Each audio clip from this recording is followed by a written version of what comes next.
So, first of all, good afternoon. Thank you for joining us to our first Q&A session with our professors.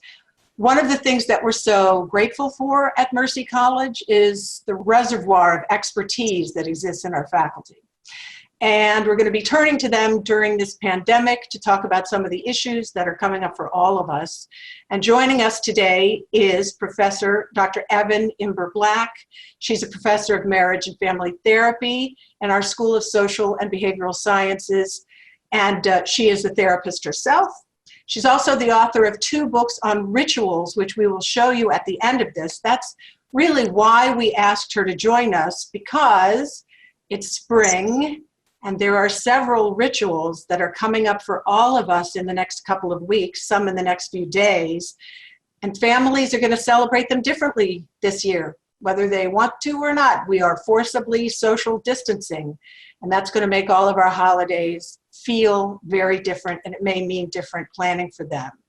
So Dr. Imber-Black, thank you for joining us. Do you have any thoughts as we get underway about just what we're up against during these holidays? Well, sure. I mean, I think you already alluded to it, that people will not be able to be with the usual group of their family for whether it's for Passover, for Easter, for Ramadan.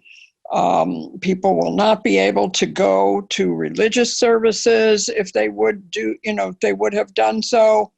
And so a lot of that's going to need to be at home in some new way. And, thankfully, we live in a technological age when we do have some different ways of connecting with one another than we ever would have had. So we can use Zoom, we can use video chat, we can use FaceTime, all kinds of ways to do creative ways of celebrating these holidays that we never would have imagined just even a little while ago. Also, I'm aware that towns are doing some very interesting things. I know my son's town yesterday, the fire department went by every block with the Easter Bunny. Oh, really? People were alerted that the Easter Bunny would be coming by. I've seen other towns that have an Easter Bunny that's walking by. And so, there are a number of things like that for children, certainly. Easter egg hunts can not be done in great groups the way they usually are, but if you have a little bit of space, you could do it in your living room. The Passover Seders that I've been talking to people about, there are already, if people don't know this, there are Haggadahs, the book that is used for the service of the Passover Seder, Haggadahs especially for the coronavirus period. And you can get those online, you can download them, you can print them out, and then set up whatever kind of arrangement you're going to have with your family members far and wide. Ramadan is not for a couple of more weeks, but I suspect we're still going to be in some kind of period of needing to socially distance. But again, social distance doesn't mean relational distance. And I think that's one of the things that is so important about making these holidays as meaningful as you possibly can for the adults, for the children, for the older generation, especially. So it's interesting. Do you think that different generations will sort of handle this new upside down Zoom world differently through these holidays? Well, I'm sure they will, in the sense that, look, not all, but some elders are not comfortable with the computer or with, smartphones and so forth. And so they may need some good instructions, some help from their grown children. It's always such a funny term, grown children. But and some patience in walking through the system, and just how to do that. So all of these holidays are coming up in a matter of days or weeks. How would you suggest, and are you seeing people planning for this? I mean, above and beyond, okay, let's have a Zoom session. Well, I think, again, figuring out what's going to be possible and what perhaps is not going to be possible is maybe the first thing. Looking online for resources, I think, is going to be very important. Maybe talking to clergy. If this is, a holiday that you celebrate religiously, not everybody does. For some people, Passover it's not a time when people go to synagogue, but they do gather as usually 3 or maybe 4 generations. And so it's being in touch with each other. For Easter, some people, it's extremely important to go to church, and it's going to be very disappointing and very hard not to be able to do that. And for other families, it's not the religious side of the holiday as much as it is, again, the family part, the fun with children, the making memories, all of that. With Ramadan, I mean, I know with our students who celebrate Ramadan, there are many aspects of it that they will still be able to celebrate, but they're not going to be able to go in numbers to a mosque. And so it's figuring out what can we do. There's things we can't do, and then there's things we can do. And so that may be the first thing, to just even have some conversations, either on the phone or on Zoom, noting down what's possible, what's not possible during this time. And then with the things that are possible, what kind of creativity can we bring to it? It's going to be different. It's going to be different. And so you may need to change some rules and some ways that some things are being done for this year. So are there, first of all, what are your patients telling you when you talk to them? What are they coping with as they get ready for this? Yeah, it's a real mixture. I mean, I think there's a lot of sadness. There's a lot of missing people that they, hoped to go travel, to go see. No, they can't. And so that's the first thing, and being able to talk about that, not pretend like it isn't happening. Mm-hmm. It is going to be different. So and reality sort of colliding with our expectations. Absolutely. Absolutely. People with plane tickets to go visit family, to go visit friends. It's not going to be this year. And so I think first, the acknowledgement of that is really important. And then, following upon that, what can we do? What can we do to keep the symbols alive of the holidays, whatever holiday ours is? What can we do to make whatever changes we need to make? My husband and I were laughing this morning that, at the Passover Seder, there's a question. Why is this night different from all other nights? Well, that's pretty easy, there's going right? to be some answers this year for sure that will be different than previous years. So it's trying to keep some humor as well right now, and connecting. That's what these rituals do for us. They give us a sense of who we are to each other. How can we connect? How can we be together, even if it's, across the internet? A couple of things. I want to remind everyone that if there are questions, you can write them in the chat section, and we'll see them as they come in, and I'll relay them to Dr. Amber Black. If we want to make this a memorable holiday season, how can we build memories for the whole family? Well, I mean, again, it's first the acknowledgement. This is different.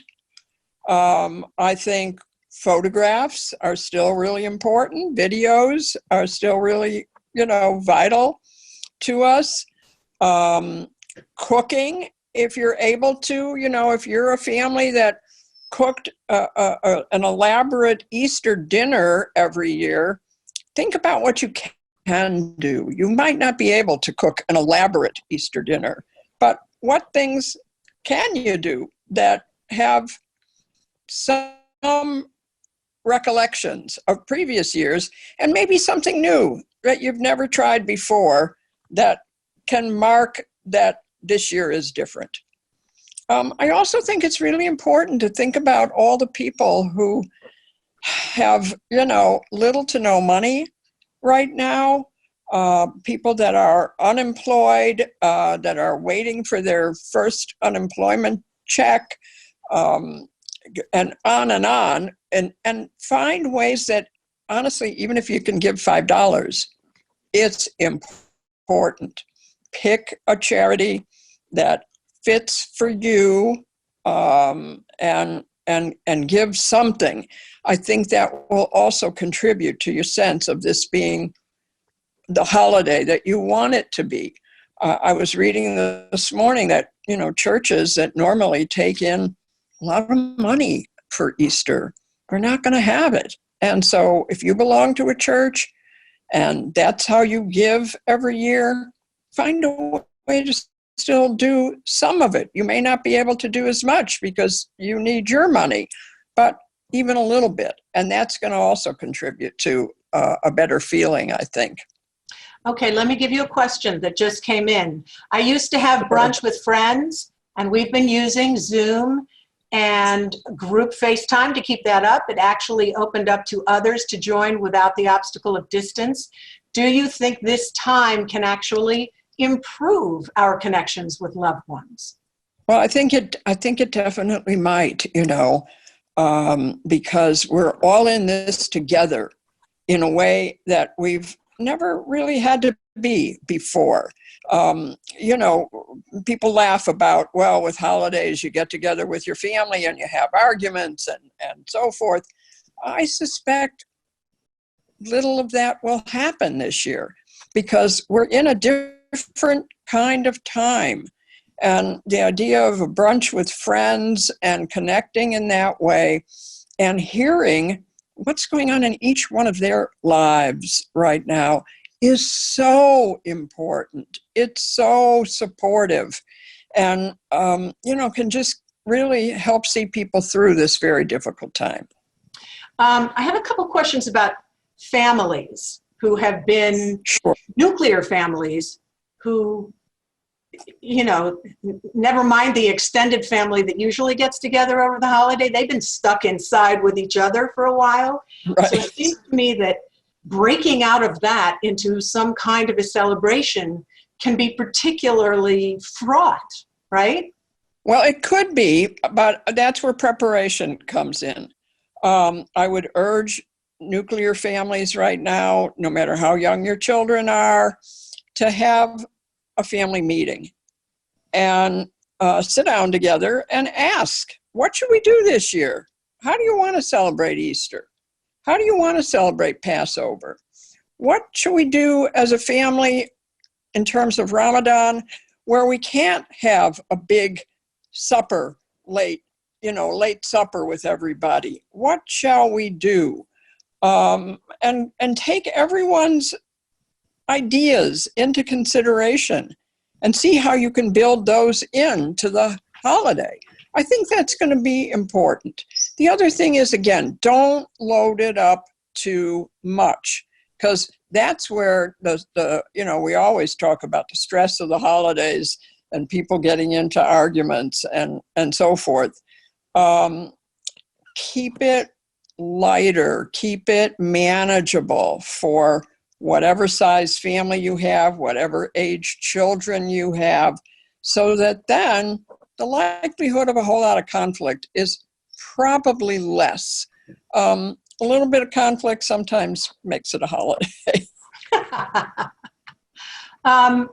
So let me ask you about gender. Sure. I think my husband is so sick of I find these Zoom sessions incredibly meaningful and important to me. I think my husband is hiding in the basement every time I do them. And when I talk about, for instance, having a Passover Seder on Zoom, I can see him roll his eyes, right? Are you seeing any sort of ways in which this is affecting, depending on whether you're a husband or a wife, or do kids react to it differently? Every family, it's going to be different. There will be families where it'll be more important to the man to do it and less to the woman if it's a heterosexual couple. There will be gay and lesbian couples where one will want it one way and one will want it the other way. And that's where, again, conversation, interaction, interpersonal problem solving comes in, and far better to do it up front. Now, if you say, well, I want to do a Passover Seder over Zoom, and your husband rolls his eyes, I guess I would. He rolls his eyes every year, but particularly. Yeah. Okay. But I guess I would try to figure out, if you can, with him, what would make it meaningful for him? What would be one thing that might make a difference? Whether that's a person he would want to have included, or cooking a dish that is especially good, or whatever it might be. Some of it, what you're saying though, Edie, too, is well, he rolls his eyes every year when this holiday comes around. So some of that's gonna be what it's gonna be.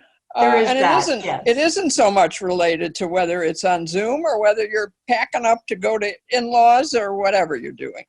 So let me ask you the flip side of it. What for people who think, I'm just not going to celebrate it this year. It's all weird. We can't handle it. Yeah. It's all going to feel bad. I just won't have Easter this year, or I just won't have Passover, or I just won't celebrate Ramadan. Yeah. What's the impact of that for us? Well, I've seen this even in normal years, when someone, let's say, has recently gone through a divorce or a serious loss of some kind, and they just say, I'm canceling it this year, canceling Easter. And you know what happens? The day comes and the person reports to me in therapy having felt worse for having done so, having felt more lonely, more just inside themselves. And so while I get it, I know a relative of mine said, it's just too sad. I can't do a virtual Seder. Now, that was last week. And last night, she said, well, we're going to do this one with these people on Wednesday night and this one with these. And I thought, oh, good. So, draw people out. If you have friends or relatives who are saying, too much fuss and bother, I'm canceling it this year, try to draw them in as best you can. Make a place for them. Tell them why it's important to you that they be there and participate. Here's another question that we have, Dr. Imber Black. Can prayer and personal meditation help through the feelings of stress and loss? Well, I think that varies from person to person. For some people, absolutely. It's one of the main ways that people cope all the time, not just with what we're going through right now. For other people, it's not the way that they do it. They do it in different ways. They do it maybe through conversation with a best friend, or they do it through reading a book that's especially meaningful. So I don't think we can ever prescribe a one-size-fits-all. But if prayer and meditation works well for you, do it. But don't necessarily expect another. Did we lose you? Dr. Ember Black? We want to thank all of you. I'm looking to see if she's in. We may have lost her. I want to tell you a couple of things. She has written 2 books on rituals. And I put these books up for people to see. Let's see if I can find them, because it would be good for people to know that they can get these books online. Here is the first one. Let me share my screen with all of you.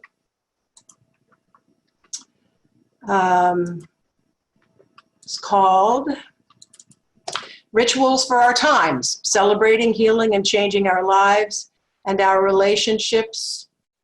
And that she described to us as more of a layperson's book rather than a very academic book. So that would be the one that maybe a lot of us would want to turn to.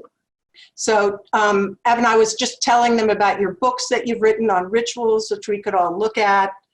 And thank you, all of you, for joining us. And I hope this answered some of your questions on the holidays. And if you still want to ask questions, you can, and we will get these to Dr. Ember Black at our earliest convenience. And thank you so much. We're going to have more of these Q&As with other professors here at Mercy. As I said at the beginning, we have a huge reservoir of intellect and expertise in all kinds of areas, so we're going to be doing this again. So stay tuned for our invitations on that. All right, thank you all. I'm going to end the meeting now.